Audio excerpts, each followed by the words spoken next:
திருப்பூர் மாவட்டத்தில் காட்டுப்பகுதியில் பெட்டி பெட்டியாக மதுபாட்டில்கள் இறக்கி கிராம மக்களை போதைக்கு அடிமையாக்கும் கும்பலின் வீடியோ காட்சிகள் வெளியாகி அதிர்வலைகளை ஏற்படுத்தியிருக்கிறது. சட்டவிரோதமாக நடக்கும் சரக்கு சேல் சம்பவத்தில் போலீசாரின் நடவடிக்கை பாயுவா?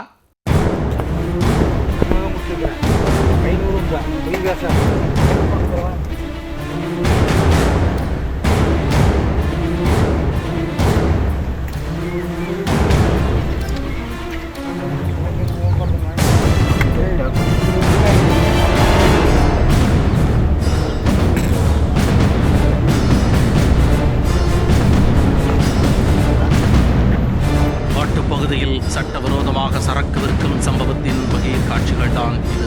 அதிகாலை 4 மணிக்கு தொடங்கி இரவு 11 மணி வரை படுஜோராக நடக்கும் சரக்கு சேல்ஸின் பின்னணி என்ன?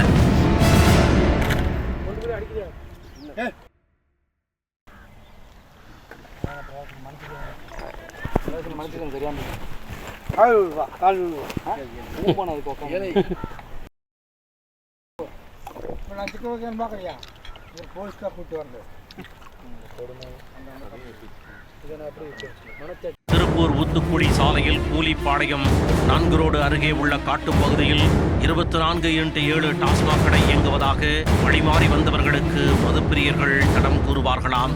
என்னது, காட்டுக்குள்ள டாஸ்மாகா என ஷாக்கான வெளியூர் ஆட்கள் பைக்கில் படையெடுத்து சம்பவ இடத்திற்கு சென்று மிரண்டு போனார்கள். மது பாட்டில்களை பெட்டி பெட்டியாக இறக்கி சூடாக கறி சமைத்து மிக்சிங் செய்ய மினரல் வாட்டரும் கொடுத்து மதுப்பிரியர்களை அலைய விடாமல் நின்ற இடத்திலேயே கட்டிங் போட வைத்துள்ளனர். பாட்டிலுக்கு 100 ரூபாய் அதிகம், அதில் கிளாஸ் மற்றும் சைடிஸும் இலவசம். அதனால் இங்கு சரக்கடிக்க ஏராளமான ட்ரிங்க்ஸ் பிரியர்கள் வருகின்றனர். கடையை பார்த்து மெர்சலான வெளியூர் ஆட்கள் சிலர் செல்போனில் வீடியோ எடுத்து நண்பா இங்க பாருடா என ஷேர் செய்துள்ளனர்.